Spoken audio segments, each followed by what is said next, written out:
This is a 30 amp hour rated portable power bank specifically designed for heated vests, heated jacket, other heated clothing. I was sent this to review for free. If you wanted to purchase it, it would cost you about $37. They haven't paid me for my review, and my opinions remain my own.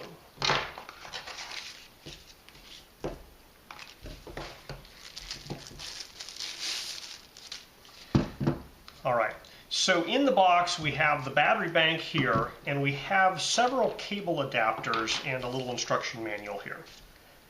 So this guy here it looks like comes with 51% charge from the factory, and it has a USB-C port, and they include a USB-C to C cable, and so you can charge it via that USB-C port. They also have this DC output port, which they say is 7.4 volts DC. And so there's certain types of heated vests and jackets that come with a plug like this you plug in, so this will replace their 7.4 volt battery. Now some heated vests will plug directly into this, and so this is a 3.8 millimeter DC port. This adapter they include plugs into the 3.8 millimeter port and has a 4.0 millimeter port on the end of that. And so if the plug from your particular vest or jacket is a little bit too big for that guy, try it in this guy, and that adapter will adapt over to it.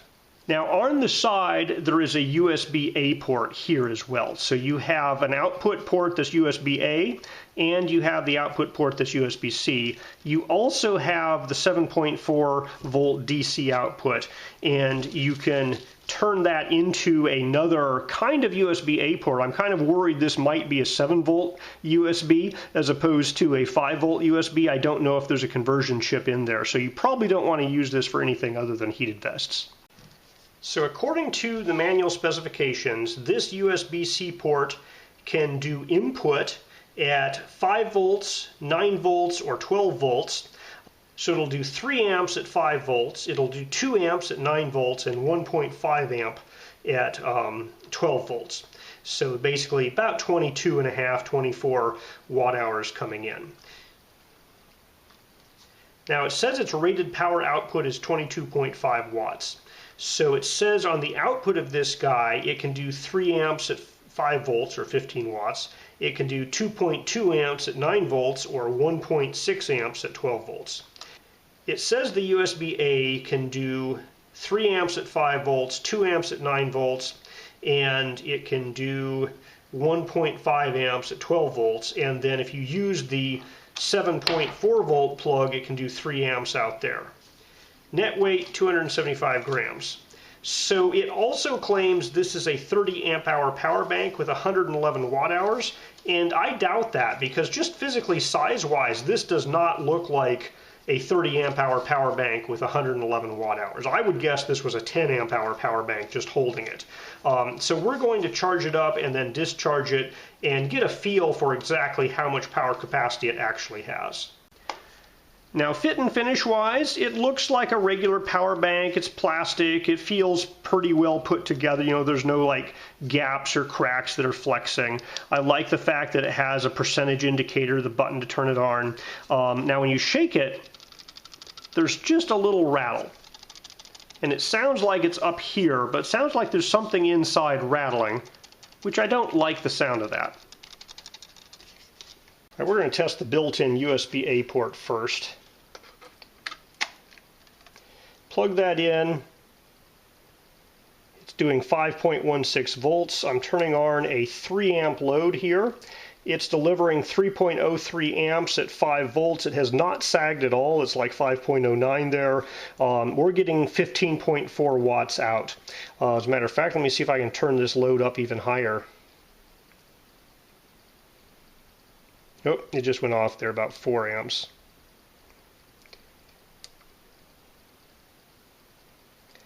All right, so 5.16 volts. This guy's pushing 3.75 amps, 19.2 watts. So this is a very capable USB-A port.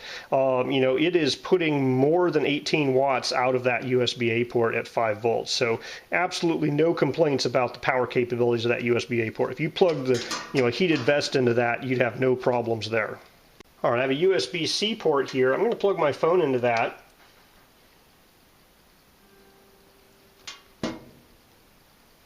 So this is negotiated up to the 9-volt charging level, so it can definitely do 9-volt charging. It's not drawing a lot of power because my phone isn't fully depleted right now, but it does hit that 9-volt level. Now a question is, can it charge your phone at 9 volts while powering something else at 5 volts on the USB-A port?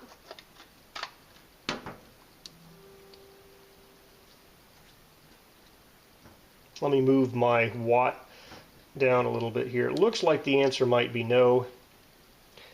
Yeah, so it's renegotiated. It looks like if you're drawing 5 volts out of the USB-A port, that USB-C port is also at 5 volts, or in this case, 4.74 volts. I'm drawing 2.9 amps out of this guy, and it's doing 0.7 amps there. So let me dial this down a little bit. So I have, about 2 amps out of the USB-A port, 1.5 amps out of the USB-C port. So it looks like 3, maybe 3.5, 3.75 amps max shared across both ports at the 5-volt level. And those ports are not independent voltages, so, it's going to go to the voltage of the lowest device. So when I unplug this 5-volt load, we'll see if it renegotiates, if it notices that, hey, that 5-volt load isn't there anymore. So right now, it's still at 5 volts. It might require you turn it on and off or unplug and replug. So I push the button there, and now it seems to be renegotiating up to the 9-volt level. So keep in mind, if you plug something in here, it might drop your USB-C port down to a lower voltage. You might need to tap the button to make it renegotiate, go back up to the 9-volt level. Now, just a couple minutes of drawing power out of there, it's gone from 51% down to 41%. That might just be because, it had been sitting in the box for a long time, and when I started drawing power, the voltage sagged quite a bit. So it's, dropped down 10% on the reported power available left. So I've plugged this guy into my laptop, which is a 12-volt device, and so far it has not done any power negotiation at all. So it might be that my laptop is requesting more current than this guy can provide, so it just is not turning on. Or it may be that it just is unable to provide 12 volts. So I unplugged it and plugged it back in. I'm not getting a welcome message. It doesn't even attempt to negotiate here as far as I can tell, or at least nothing's showing up. Okay, we're going to try charging this guy. I'm plugging it into a USB-C power delivery power supply. It is negotiating here. It is negotiated the 12-volt charging level. So it's 11.7 volts at 1.8 amps. So this guy is charging at 21.3 watts. When that happens, there is a green PD power delivery icon next to the flashing 41 here. So it's flashing the current charge level. The flashing digit indicates that it is charging. And there is the PD to indicate it's doing power delivery. I have reset the watt hour counter. We'll see how many watts it takes to go from 41% up to 100%. Then we'll discharge it all the way and see how many watt hours it takes to fully charge it up from empty. So I've also tried plugging it into a USB-A port with a USB-A to C cable. So we don't get PD for power delivery. It doesn't negotiate up. So this port can do quick charge, and I've seen it charge phones at 9 volts, but this guy here apparently requires a power delivery system to jump up to a higher than 5-volt charging level. So, with just a generic kind of USB-A port here, at 4.7 volts, it's delivering 2.5 amps. So, it's charging about half the speed as if you have a power delivery port that can jump up to the 12-volt level. So we'll be doing the rest of the charging with the power delivery port.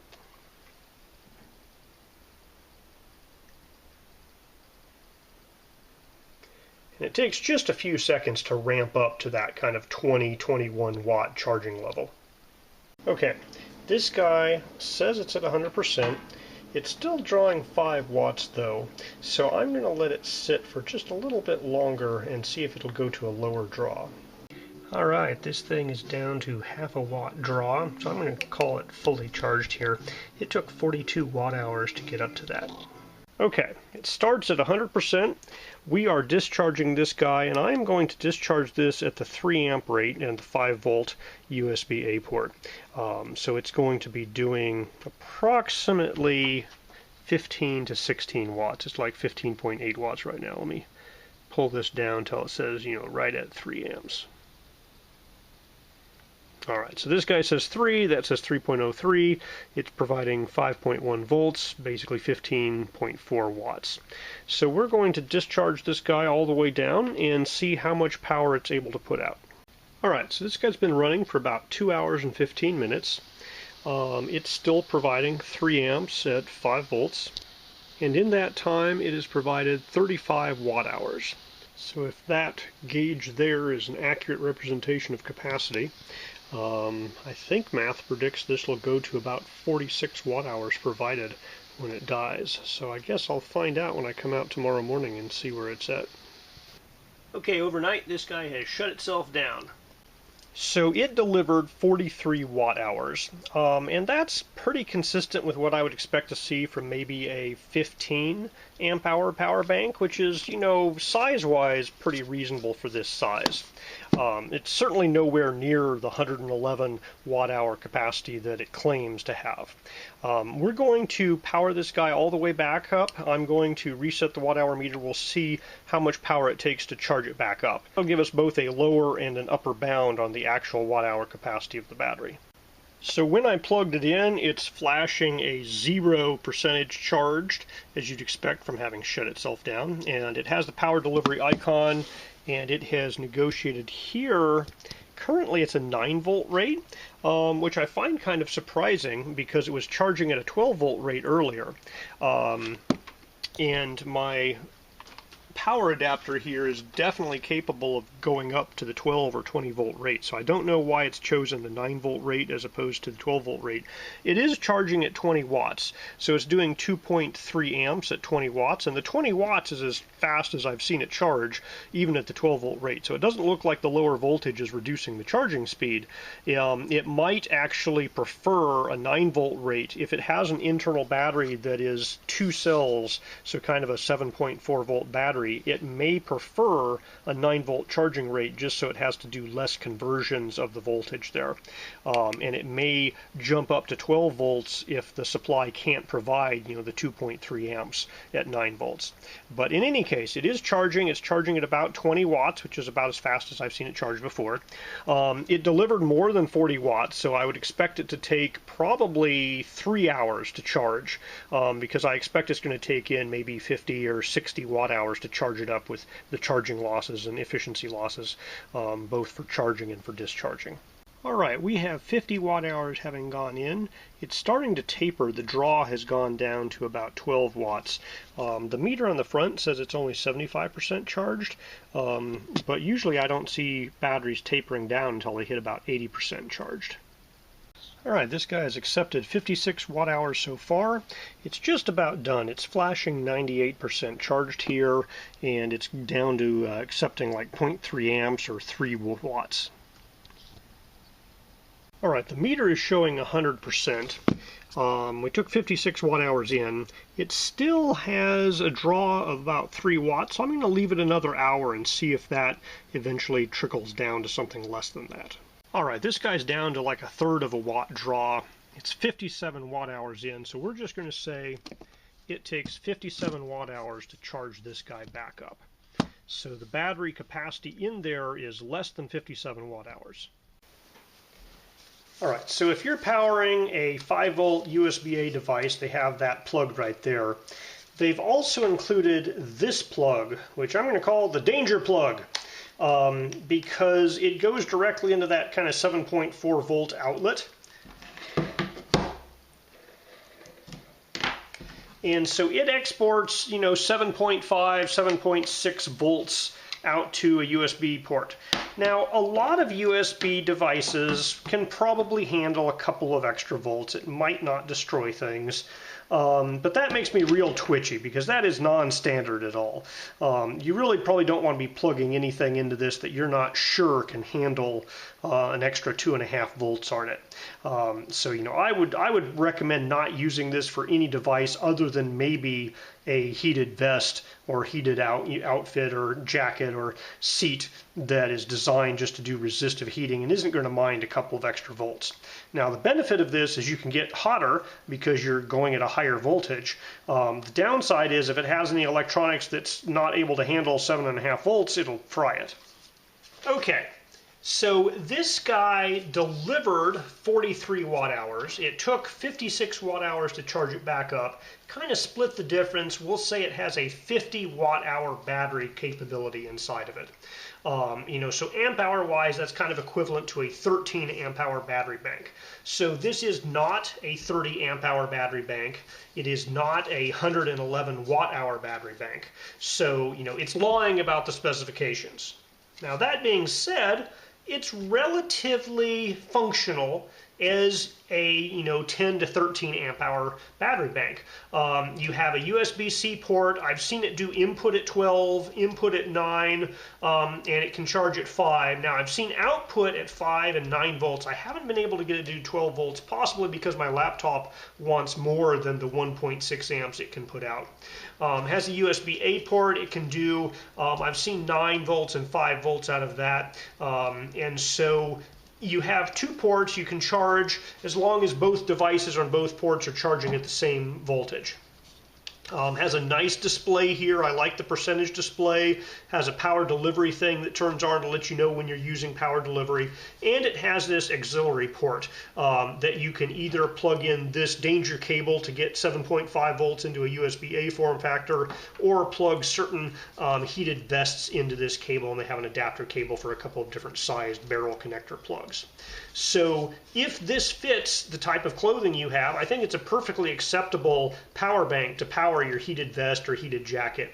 And if you just have a heated vest or jacket that takes a USB-A port at 5 volts, this guy will power it pretty well. It can put out 3 amps no problem until it's out of juice.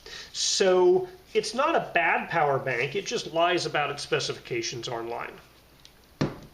So there is one thing you should know about. Because it lies on the specifications printed on it and claims it has a 111 watt hour capability, technically this guy is illegal to take on airplanes because most of the airliners say you have to have 99 watt hours or less of battery storage capacity to be taken on board the airline. Now this guy actually has 50, so from that standpoint it's legal, but anybody who's inspecting it is going to find that 111. They're not going to believe some guy on the internet when you show them this YouTube video. So technically, you're not supposed to take this on airplanes based on the specification here.